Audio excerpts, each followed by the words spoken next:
So when I'm talking about all of these ways of manipulating photos, really you can listen to me or you don't have to. This is just some advice that I want to impart on you. But this is what works for me. And like I said before, anything that makes it faster to start processing these photos and get them out of your queue and up on the internet or out to your family is a good thing. Whatever you can do to get these out faster and so you can take more photos in the end, that's usually the goal. Or I guess if you want to spend time with your family, but who wants to do that?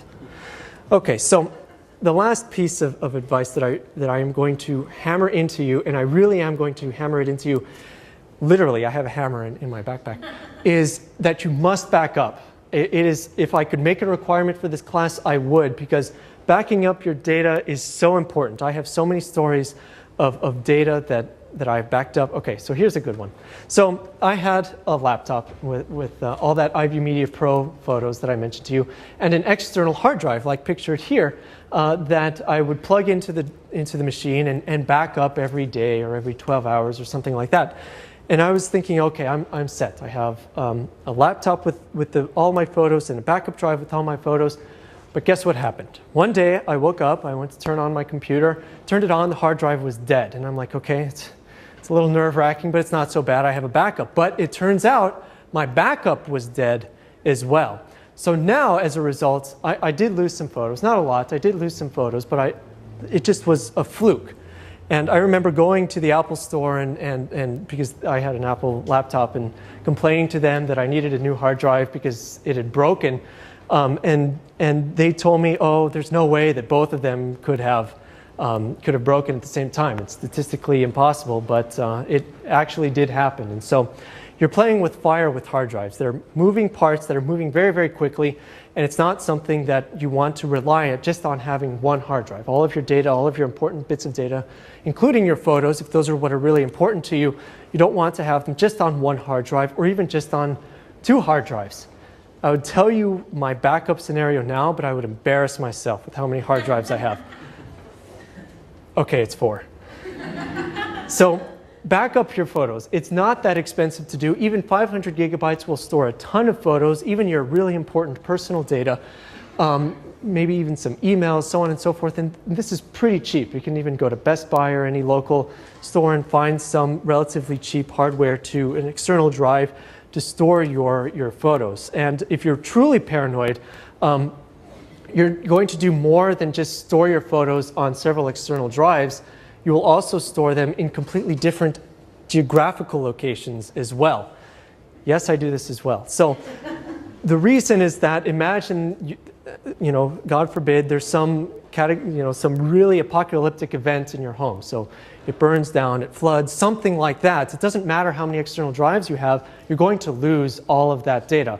And you can't store your computer in one of those big fire safes because then it will overheat. So you can't do, so you really, the only way to protect yourself is to have many copies of it in as many places as possible. So there's a variety of online backup solutions. Unfortunately, there's not a great one that I can really recommend right now for you to offload your files onto either the internet or even someplace else. Most of the time, using an offsite backup takes work. So that means you have to do something like, and what I did for a little while was I had 2 external hard drives. I had one plugged into my computer, and then I had one in my car, and I would swap them every so often. And that ended up not working very well because I would never do it, and the hard drive froze or something. So literally, because it was cold outside.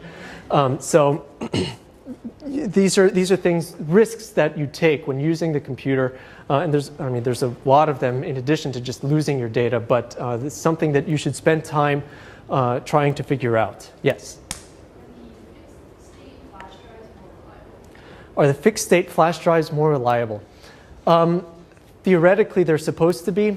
They're supposed to be more reliable from bumps and shocks and that sort of thing because the tolerances on these hard drives are very low. If you're not familiar, there's a spinning platter, and literally less than a hair's width away is a piece of metal that hovers over it, reading the data off of it.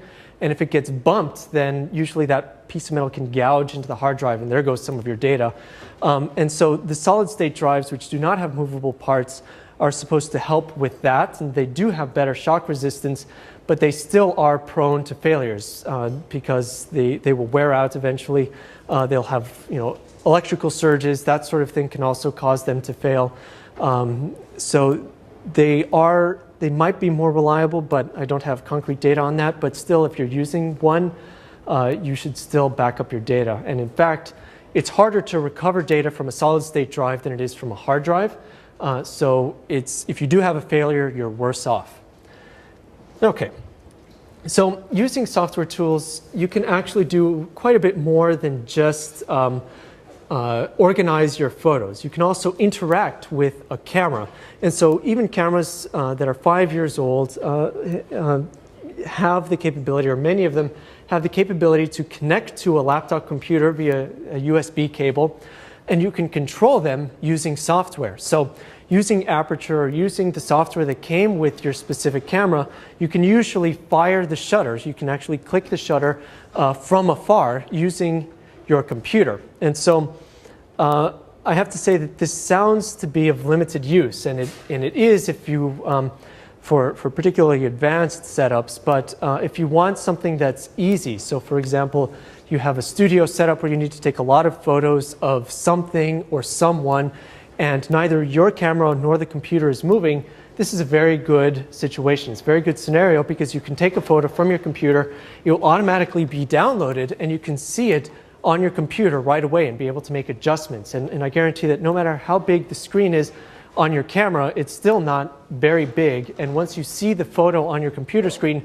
it's going to look a little bit different than it did on your camera. Generally worse, because usually when you see it on a screen this big, you're like, wow, it looks so awesome. You remember chimping? Ooh, ooh, ooh. So usually when you bring it to a computer screen, which is much larger in comparison, then you can actually see what the photo looks like, and you may be disappointed. And so if you can have a live view of that photo just as it was taken, then you'll be able to make modifications to it and be able to retake the photo right away. And in fact, newer cameras even have the capability to display like a video feed of what they see over to the computer, so that you don't even have to take a photo, and it will show you exactly how the photo is framed and how it will look with that light. How it will differ is if you have flash, for example, if you have some strobes that fire and then it alters the light in some way.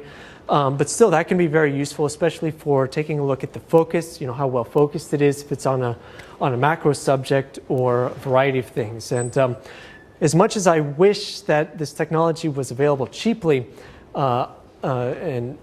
it's not really possible yet to do all of this wirelessly. So, well, that's a bit of a white lie. It is possible to do, but it's just exorbitantly expensive to try to transfer or to be able to control your camera wirelessly for now. So if you were thinking that you would connect your camera to your computer and be able to take shots wirelessly so that you can do something crazy like attach your camera to the outside of your car and drive really fast and then take photos, you might have to think again, because you will have to string a long USB cable from the computer over to the camera in order to do that. There do exist so if this interests you, there do exist some piece of hardware, I think it's called iFi or something like that, where they're small SD cards, and most digital SLRs don't actually take SD cards, they take the larger compact flash cards. But if you have a compact digital camera, for example, it most likely takes an SD card. And that has, I believe, some of the iFi SD cards actually have Wi-Fi built into them, and they are, I think, somewhat reasonably priced for what they are, so that you can actually send those photos that you've taken over to your computer remotely or wirelessly once you've taken them. But usually you lose the ability to have that live view that I was talking about before, where you could actually see the screen, or you could actually see what your camera sensor sees on your computer screen while you're manipulating the settings. Okay, so one of the things that we will be talking about, and not really going over much today, but just introducing you to the fact, is that the benefits of RAW files over JPEG are quite numerous, and though there are some disadvantages as well, if you want the highest quality out of a photo, you will generally need to take that photo using the RAW format. And when you take a photo in the RAW format, because it is, as it sounds, sort of the raw data that's come out of the camera, you have a lot more options available to you in terms of manipulation of that photo. And not only do you have these standard sort of controls available to you as part of RAW processing, which include exposure, saturation, brightness, and contrast, but they actually, all of these become much higher quality to adjust when you are using the RAW format. And really, this is meant to be just a teaser, because when we're going over this stuff in future lectures, where right now we're really taking photos in JPEG mode and we don't have to take any in RAW mode, hopefully a lot of this stuff will become apparent. But using the software tools to process photos in RAW is actually, well, it's a mixed bag, because though it does provide you with the best quality output usually, it also takes some additional time for you to be able to process all of these photos. But one of the things that we can do now when we're talking about software tools is resizing and cropping. So this is actually something that you can do. Really, it doesn't matter how you take the photo or with which camera or even what software you use, but most of the time software will allow you to resize or crop the image. And this is a good thing, because most of these images that you take are very, very large. If they're 8 megapixels or 10 megapixels or so on and so forth, we're talking about 3,500 pixels wide by about 2,500 pixels down. And that's larger than just about all of your computer screens, unless you have an abnormally large computer screen just sitting at home.